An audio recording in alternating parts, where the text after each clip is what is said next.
For those who don't know, first of all, I'm Tyler. This is Aaron. We're from Journey to Truth podcast, as many of you may know already. And this is Mary Rodwell. She is recognized internationally as one of Australia's leading researchers and writers in the UFO and Contact phenomenon areas.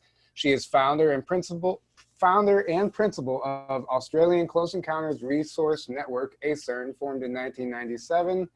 After researching more than 3,000 cases, Mary suggests extraterrestrial encounters are a global phenomenon, and this is evident in the new humans referred to as star children, which we are going to get into today, and I'm excited about that. It's one of my favorite topics because anyone who spends any time around these children nowadays understands there is something major going on. They're brilliant. They're like a mini ascended master almost. Anyway, so Mary, did you want to discuss the star children and this what we're seeing nowadays with all these children and what they are bringing to humanity? Thank you, Tyler. What I would like to say is when we're reaching this time in our evolution, which I think is, we've all been discussing it in Portal of Ascension anyway, is that we are going to evolve, and we are evolving. And what's really hard for people at the moment, particularly given the chaos on the planet right now, is I think we all need a little bit of light at the end of the tunnel to know we're not here for a waste of time. And that's really what I'd like to say about the children, is they're bringing in this hyper awareness. They know they've got a mission. Many of them talk about this, and they mention they're here with something to do, and they talk about the shift. They talk about the event. And to mention to you, only recently I was speaking to a 10-year-old on the Sunshine Coast here, and he was explaining to me that he gets visited by light beings, that he comes from a planet of light, that there they manifest instantly, and he finds it much harder on planet Earth to manifest because he said it's a bit more dense here. And I said to him, well, what do you think is going on right now? And he said, Mary, this is the reset. Nice. That's how he explained it. This is the reset. I was talking, and I mentioned this in my book, The New Human, of a 12-year-old that was explaining to me that he'd been here on the planet many lifetimes ago, but they, as a species, had left something on the moon to do with consciousness. And he said, we've been at this point 3 times before, and it's not happened. He said, but this time, there's a 95+ chance that we will make it as a species. So they're aware, they're coming in knowing they have a job to do. I talked to another 10-year-old in the US who told me this was his first time on this planet, and that he had come from a planet where he was blue, explained that he was a center seed to connect with the center of the planet, and he's going to help with the pollution. So in other words, when this shift happens, then we've got these aware new avatar humans that are coming in from all stations west, I call the cosmos, from interdimensional, extra-dimensional, as well as, from our own galaxies, that are coming in with skills to assist with this shift. And this is, how they're explaining it, that there is a shift, and there is going to be, if you like, as one very good friend of mine, a molecular biologist, was explaining in her understanding, is that we are shifting into 2 frequencies, low frequency people and high frequency people. And the ones that choose to stay within this density will probably choose to stay here as a soul. But the rest that are ready to move to that other level of awareness. And what we're having is these children coming in who are going to be our teachers. They're the ones that are going to help us understand what we need to do to reach that other level of existence, if you like. And they are here with skills. One young 17-year-old, he's not that now, I've written about him, Antonio, in my book, and he says that he's an ecological engineer coming from Arcturus, and he's an Arcturian ambassador, and his job will be to give us a new ecology.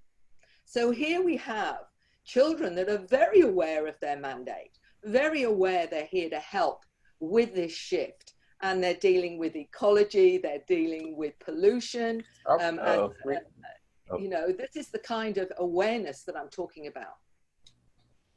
Yes, and I think it's, I mean, how helpful would that be if we were able to remember our past lives and why we're here?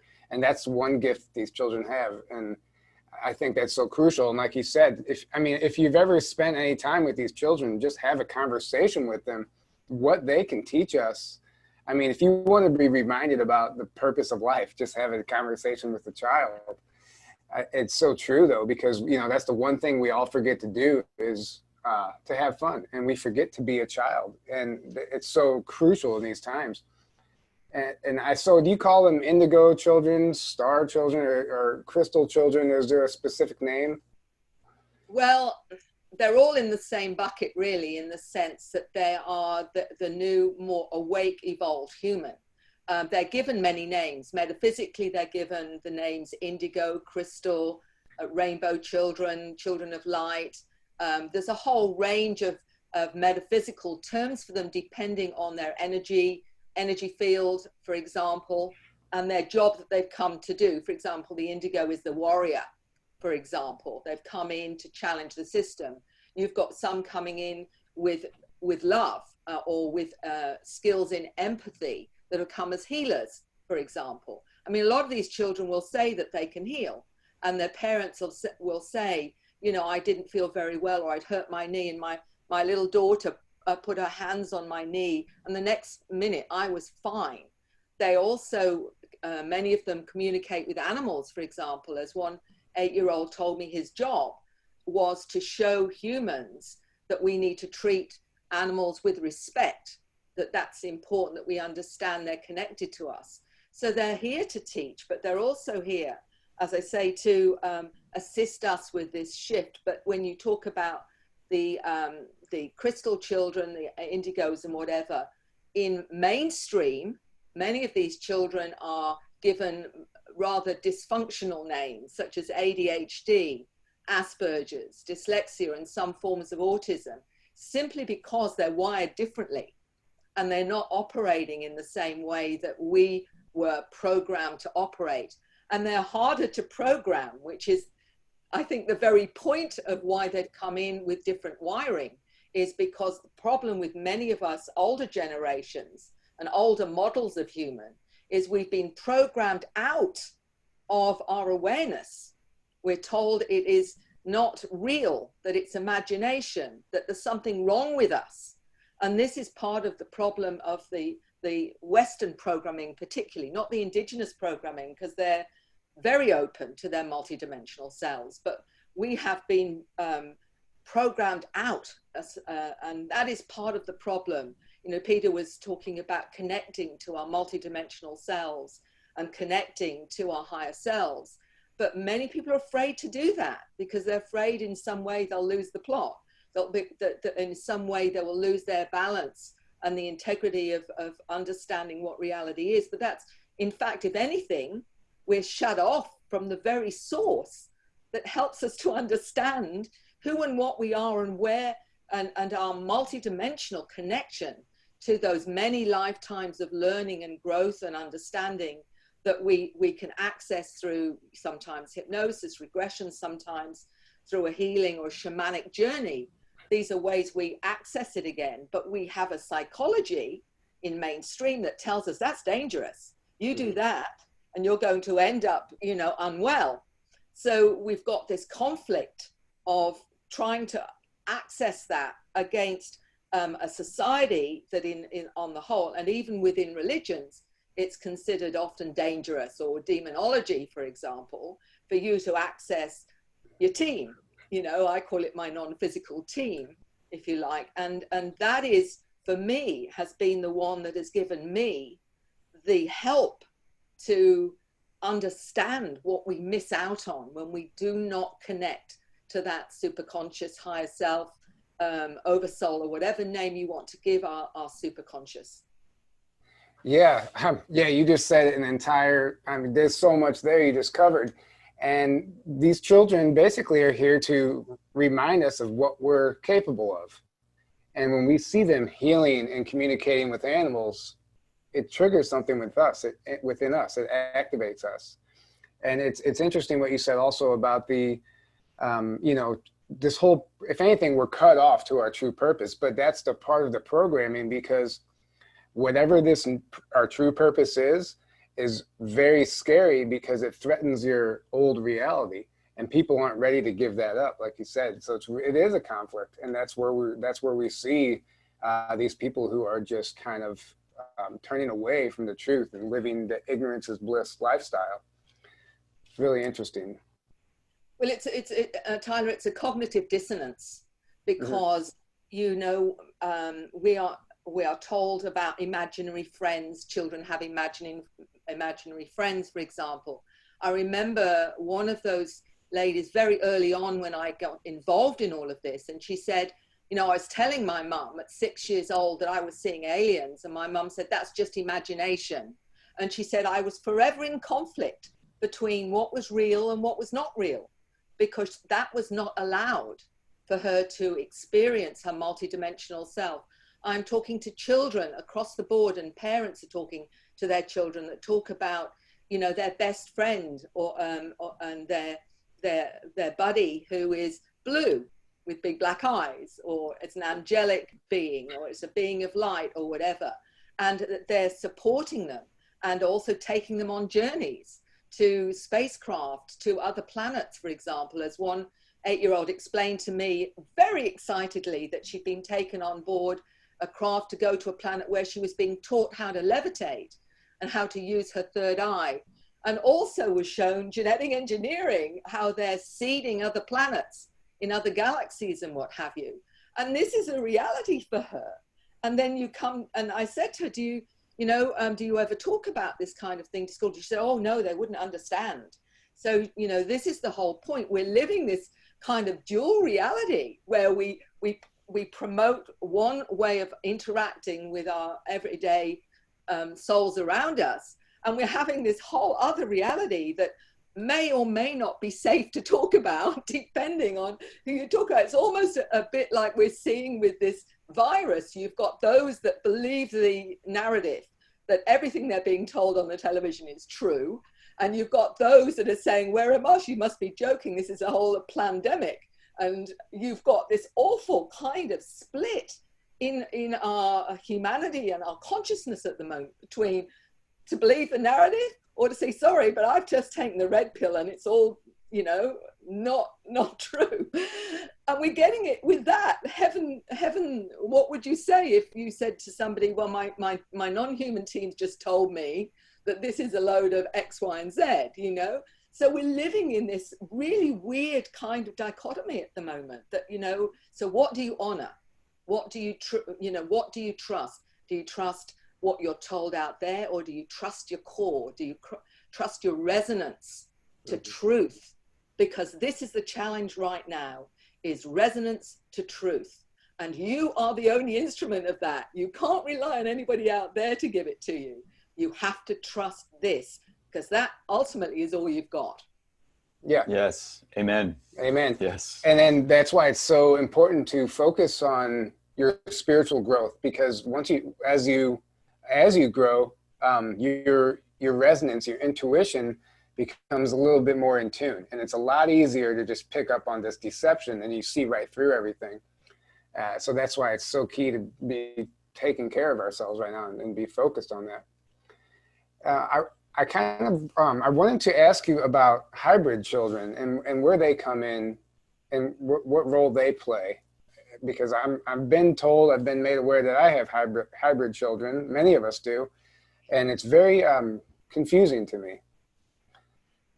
Well, there's two things I'd like to say first, because hybrid often brings in a lot of fear for a lot of people, saying, oh, you know, are they here to take over the world, you know, that the old models will be discarded and the new hybrids will come in. Well, first of all, if you look into the history of our DNA, we are intelligently created. And that, if you go back into what the anomalies in our DNA will tell you that. And I speak about this in detail and the evidence for it. So the bottom line is that we have input from other species. And this is what is inherent in our DNA. So we're all hybrids. And yes, we have taken over the world. So let's get that out of the way first. Sure. But what you're talking about is an upgrade of the hybridization going on with some individuals. And many of the children and some of the adults have an innate awareness that they're a hybrid.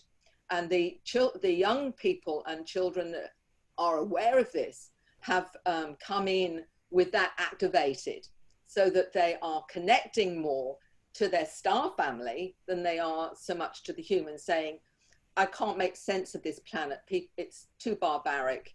I really don't want to be here. I don't understand this planet or the way people are, because that's not me. They may connect to their star origins, which could be Pleiadian or from Orion. It could be Arcturus. It could be Andromeda, or it could be as one 10-year-old who came through another dimension, and he came through a portal in the sun and told me he came from another dimension. So we are getting these children that are activated and connecting more to their hybridization, if you like, because we all have it within, I believe, in our DNA. We have multiple species that have added to our DNA, but it's not been activated. When it gets activated, we become more aware of our hybridization. Although that might be added to, as I was talking to one young lady in Spain, and she said that she was aware her mother had been taken and had more activation through her added DNA from the beings. So that can be part of it as well. But the whole idea of most of us being the older models, are we going to be left behind? No, because we have it within our DNA. And as we open up to our multidimensional cells and those frequencies, that's been activated. And then more and more will connect to that activation. So as our frequency rises, we're activating our Pleiadian cells or from Orion, from Arcturus, and all those other added DNA that's actually in the human genome. So this is really a very simplistic way, I know, of explaining what this hybridization is. We are all hybrids, end of, but some of us are asleep and some of us are awake. I agree with that. But what I was getting at, I guess, is it possible that I have hybrid children of my own existing on a ship somewhere right now? Absolutely. And let me give you a bit of an example. A very good case study I did from a lady in Brazil. She wrote to me and she was actually a former air hostess. And she explained that when she was working, she was in a hotel and she saw this little girl in the corridor on her way to breakfast. And she was worried that she hadn't got her parents around. So she went up to her and said, little girl, can I help you? Where's your mum and dad? And as the little girl turned round, she was part human, part feline. And this air hostess said it freaked her out, and she ran thinking this is a monster. Only a short time later, she went up on board craft, and there was this child, which she saw, and then she was told, this is your daughter. So it was part feline, part human. And she realized that this feline being that she'd been seeing in her dreams and seeing right from a child, that was this loving, beautiful presence with a kind of motherly, nurturing energy, was in fact part of this feline species. So she said that what really was astounding was she saw another time on board craft after that, where she saw this little feline girl with others that were sisters. So she'd had other children, which were part feline, part human. And her 6-year-old human daughter was actually playing with her hybrid sisters on board craft. So Wow. We've got this whole new understanding that we will contribute our DNA. And there are many people, many women, I write about in Awakening the missing pregnancies, where they will have a range of interspecies creations, and they're often to go to other planets, other solar systems. And this is, from my research, often the mantis are the master geneticists, and they're the ones that are usually involved in this program. And it's a big program. They're also dealing with timelines as well. There are a lot of things like that. But absolutely, the important thing is we are part of a amazing program that is certainly way beyond planet Earth. Yeah, that's so fascinating to me. So what if somebody out there is hearing this for the first time, something's resonating and they want to communicate with their children? Is there a way to do that? Maybe via meditation, or do you have any advice for that? Well, first of all, they need to know that many of them, if they've got hybrid children, will be taken up on board craft and introduced to them. Even the men that may not have children on this planet, but their sperm or genetic material has been taken, will be introduced to their children, because if they've got human genetics, they do need love. So, and I remember working with a lady in England who told me her job on board craft was to help the parents, the mothers, actually connect to their hybrid babies, so that the child gets that emotion and gets that feeling as well. And some of the hybrid children, like the air hostess, she actually was shown physically her daughter in the hotel corridor, which of course was, very, very real. So yes, it's really important that there is that connection. And there are many instances where these children have visited their parents in various forms, if it's not out of body, but actually physically. Yeah, and I'm familiar with this concept somewhat, but I'm very curious, obviously, that's why I'm asking, and it is fascinating. And I do know people that are in communication. It's insane just to realize what is actually going on at the same time. So earlier on, you mentioned these children are here for the reset for this event. Is there any information or anything that you know about what this reset is supposed to look like, or is this what we're seeing right now? We are in it, first of all, and we're all involved in it. You're involved in it, I call the older models, like myself. We're all involved in this, but I would like to say something that's come to my attention from the Indigenous Australians to do with this whole reset. And I'll just read it to you. I'll need my glasses for that. Hold on. On the 21st of December, 2020, a magic box that contains a crystal will be opened by 12 Indigenous elders at Uluru, Australia.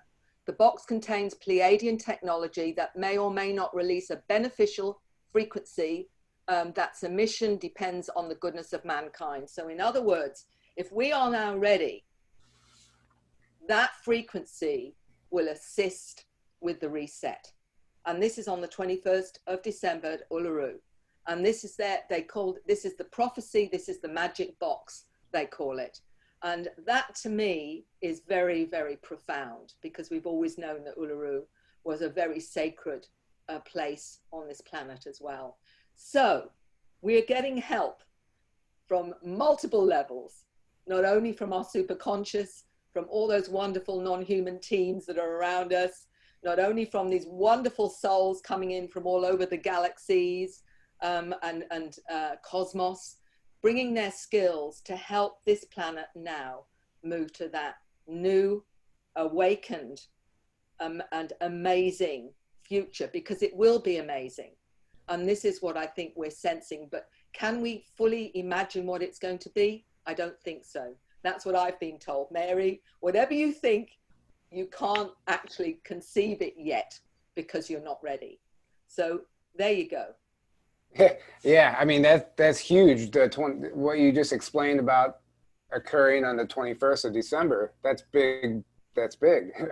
So it's so important to be discussing this type of content because of what we see, all the negativity going on right now in the world, which is by design. They want us to be sucked into the fear and the panic and that low vibration. So they want us to focus on that so we don't focus on ourselves.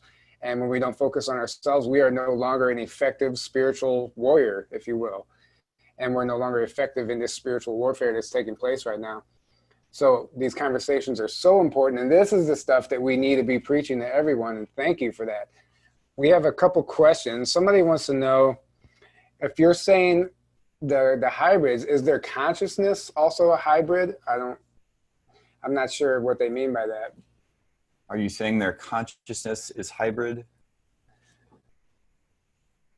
Well, I'm not sure what they're highlighting, but I will say that those that have identified to being a hybrid certainly have a complex understanding of themselves and their connection to their hybrid nature and the beings they're connected to.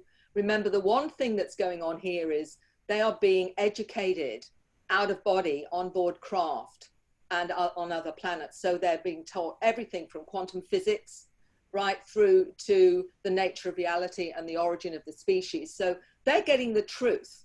They're not getting edited versions of the truth that we do down on this planet. And they are coming in with that awareness. Well, just let me mention to you one 9-year-old that wanted to speak to me. And I said, why would you like to speak to me? And he said, well, Mary, it's because of your frequency. He explained he came from Orion. He was a light physicist on Orion, dealing with time travel technology. He'd come to this planet and he said the nearest was Nikola Tesla, because most of the scientists on this planet are not very bright, was his way of putting it. That's what I'm talking about. This is, they are connecting to the truth, the real truth of who and what we are through their awareness and through their hybrid nature. That's very well put, yes. Another question is, do you know if the hybrids are more likely to have implants? You know how some of us have implants? Yes. Is this more likely in the hybrids? Now, implants can be, you know, good or not so good, and it depends on who's put them there. If they're from the deep state, my lab, MK Ultra and whatever, obviously there's another agenda completely. I also know some have had implants by the beings which have assisted them as a conduit for what they're doing. And Tracy Taylor in my book mentions she had implants to help her with her artwork to bring in the frequencies, because the frequencies are coming in through artwork, through star language, through symbols, through the cosmos itself, through new technologies, and through the fact that we are all activating each other. So every, you know, this whole package of frequencies that you're all putting together, the portal to Ascension, is activating. We all know that. And what that will do is everyone who's receptive will take that on to their energetic fields. And wherever you go then, you are taking that package. You are taking that energetic package, which is also like a virus that is activating others if that person is ready for it. So this is the beauty of exactly what you're doing now, is that we are actually doing this for each other, and that will expand out as everybody takes on those frequencies. Yeah, yes. Thank you for answering all these questions, by the way. This is so fascinating to me, just as much as it is to everyone else, I'm sure. All right, so the big question, where is God in all this? Where does God, I'm sure a lot of people have that question, you know. Well, I'll explain what a 9-year-old told me about God. She said it's neither male or female, and it lives in the Dayland, which she says is the planet of light, and it's an ultra-terrestrial, is what she said. And she said, and it lives where the angels and light live and where we come from, and we're all part of that.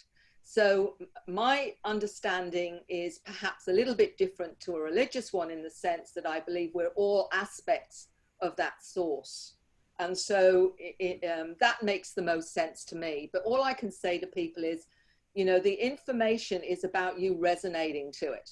And some will resonate to that, others will resonate to a different truth. In the big scheme of things, You know, the understanding is at the top of the mountain, and there's many paths to the top of the mountain. It really doesn't matter which way you go, because ultimately you will get what you need to understand for your own soul growth. I agree. I couldn't agree with that more. Yes. I absolutely believe that we're all an aspect of source, and we are all source experiencing duality. Yeah. Yeah. Somebody wants to know, so earlier you talked about how some of these children who are labeled as having autism are actually these hybrid or indigo children, whatever you want to call them. Yeah. But they want to know what the relation is between vaccines and autism. I explain that in The New Human. What I'm saying is the ones that are born that have autism is different to the ones that have it instigated by damaging inserts of whether or not it's chemtrails, whether it's the food, whether it's vaccinations. And, you know, I just say with vaccinations, for goodness sake, people, at least do your homework and look into it before you make decisions. I'm not telling you to do one thing or another, because ultimately you'll resonate to the truth of what you need to resonate to. But do yourself a favor and look into it, because we do know there are things that are suspect in a lot of these. And I have personally, and I was a nurse, I was a midwife. So, you know, I have looked at it from both angles. I don't believe in telling anyone what to do. What I do say is, do your research before you make important decisions about your child's health. And there is no doubt there is a lot of evidence to say some of them are very damaging. And that's a different type of autism to the ones that are born naturally with this different wiring. And we have to understand with different wiring. I remember a lady asking an autistic girl why she didn't look into people's eyes and directly. What was the problem with looking into people's eyes? Because, you know, many autistic children don't want to look at you in the eye. And she said, the reason I don't look into someone's eyes is because I get 10,000 images in one moment. Now, what is that saying to you? They are operating on a whole new frequency. And this is how we are going to operate. And ADHD was translated by a gentleman who wrote Close Encounters of the ADHD Kind. And he retranslated that into always dialed into higher dimensions, because he always saw so much more as an ADHD in terms of the matrix. And this is where we're all going. This is not just the new kids. It's the older models as well.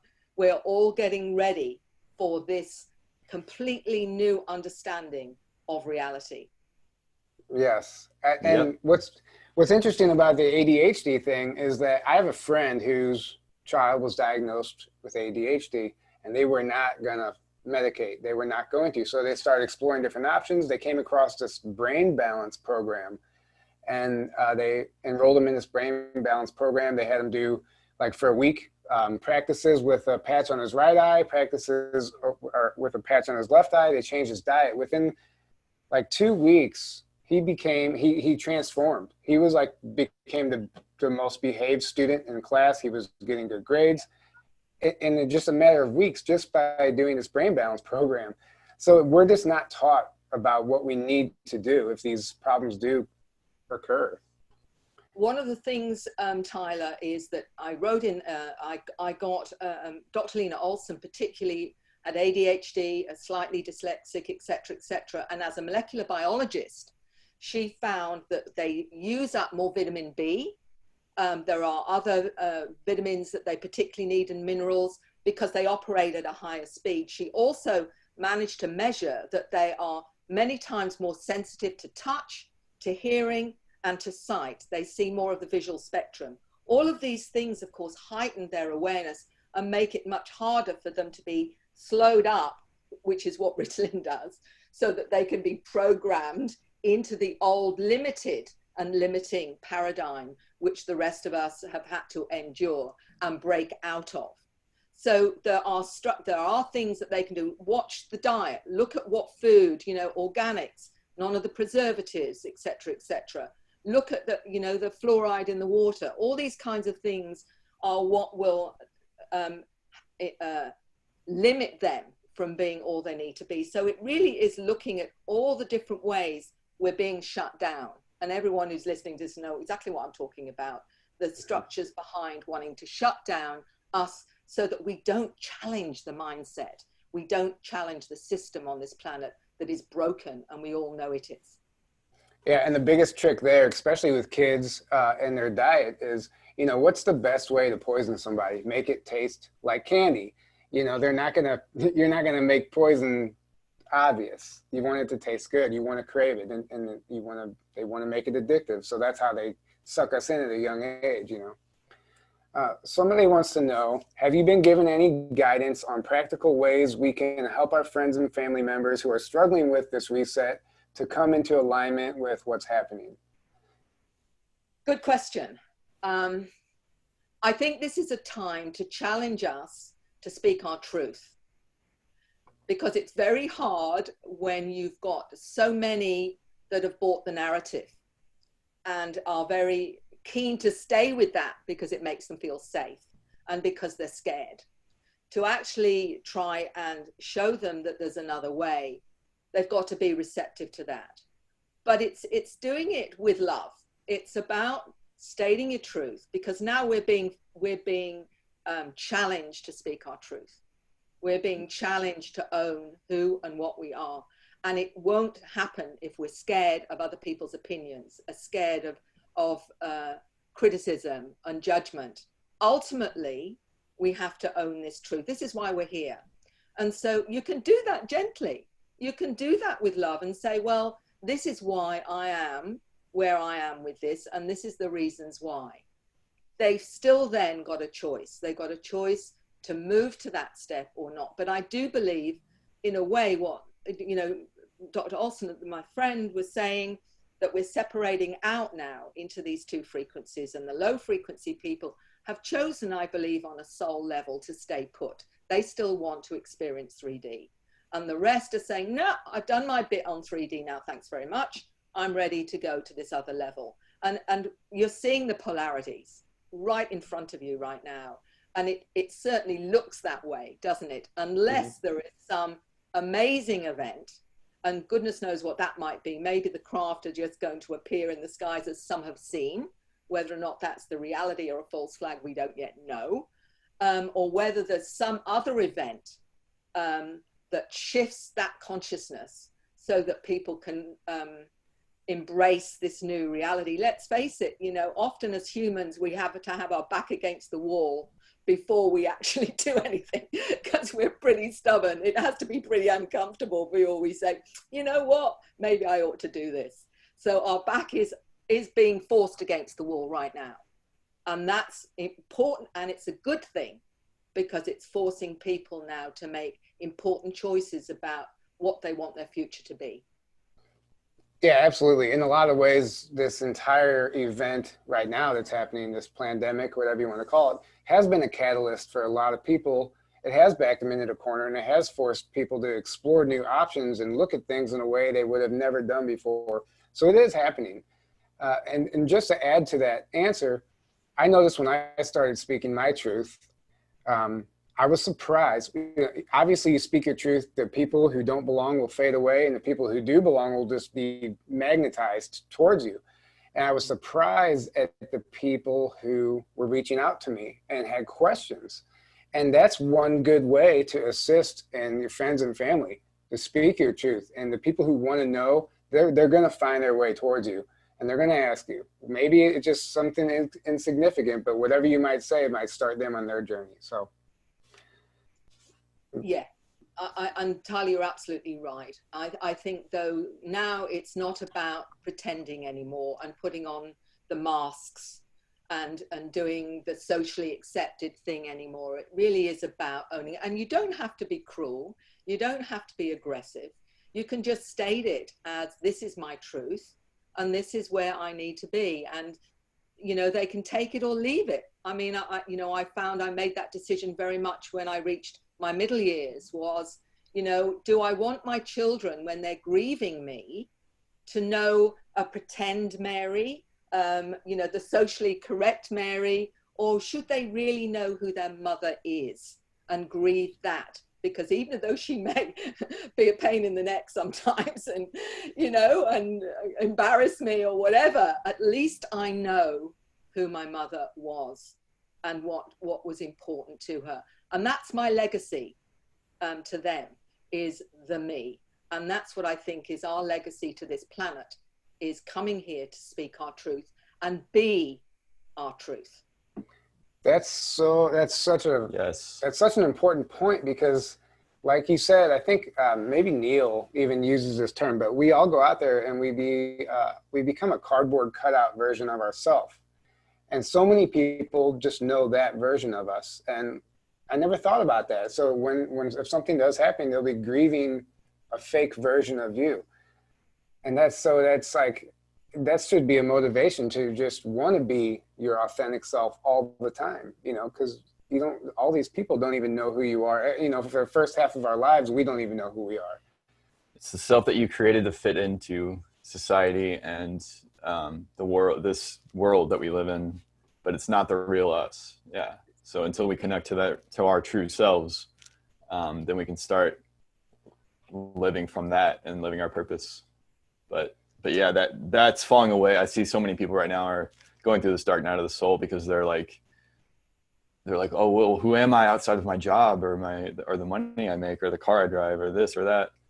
And because they've built their whole identity on all these like fake things in society, and that's not who they really are. And they're for the first time discovering who they really are, connecting to their true selves. Yeah. And I'm seeing that happen so much. Yeah. Absolutely. I did grief and bereavement counseling and hospice. And when someone's facing their death in a few weeks, it's amazing what realizations come to them at that point. And many of them were regretful that they hadn't said or done what was true to them. And that was really the catalyst for me thinking, you know what? I'm not going to do that. I'm going to make sure, even if there are people out there that think Mary's round the bend or she's gone crazy or whatever they think, that's fine. It really doesn't matter to me, because what really matters is how those I love look and see me and know me.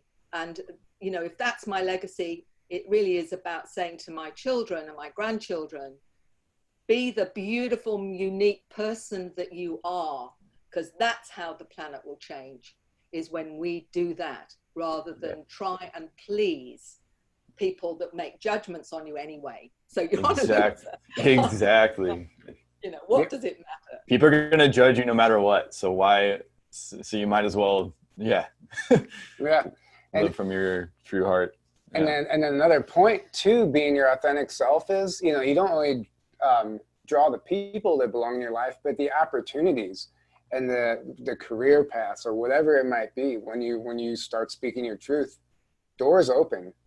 You know, and so many people are struggling right now, but until you break free from this prison, this matrix, you know, you might continue to struggle. We only have a few minutes left here. So is there any last things you wanted to cover before we wrap this up? Well, I think we've covered enough to give people something to think about, even if they think Mary's crazy. But what I'd like to say is don't despair, because one of the things that I truly believe is these children have come in, they are enlightened, aware beings. And even though the planet at the moment is going through a very dark time, I don't believe these enlightened beings would bother to come to planet Earth for a waste of time. They must know that they've come here and it's going to, they are going to achieve what they've come here to do, because otherwise they wouldn't bother. As Spock would say, that's illogical. So the logic is that they've come here to make a difference, and they've come here because they know they can make a difference. So when it gets dark and you're beginning to wonder what's going on, just remember that they've come here for the new world that we create, and to keep that in mind. Yeah, absolutely. Absolutely. I just think that it's so important. It's so important to just consider everything we've talked about today. Because man, they're just trying to pull us off course right now. That is the end game for these dark forces. So we just need to stay on your path. I really think that, you know, that's key right now. We have a couple minutes left. Does anybody have any other questions, or do you have any questions for her? No, I mean, so yeah, that was amazing. Well, it is important to remember that, you know, you said a lot of these children coming here because they know they can make a difference, but we have to remember that what happens on Earth will affect the rest of the universe. Yeah. So it's important that they make sure this planet gets through this transition this time, and that we don't slip back. Yeah. Important that we support them. And that means by making sure that we look after them as they're growing into their full potential, which means that, you know, we have to look at what we feed them, how we care for them, how we honor their experience, how we listen to them and honor their understanding. So it's going to be a complete reversal of roles. We won't be teaching them. They will be teaching us. So we have to look at a whole new way of being with them to support them so that they can do what they've come here to do.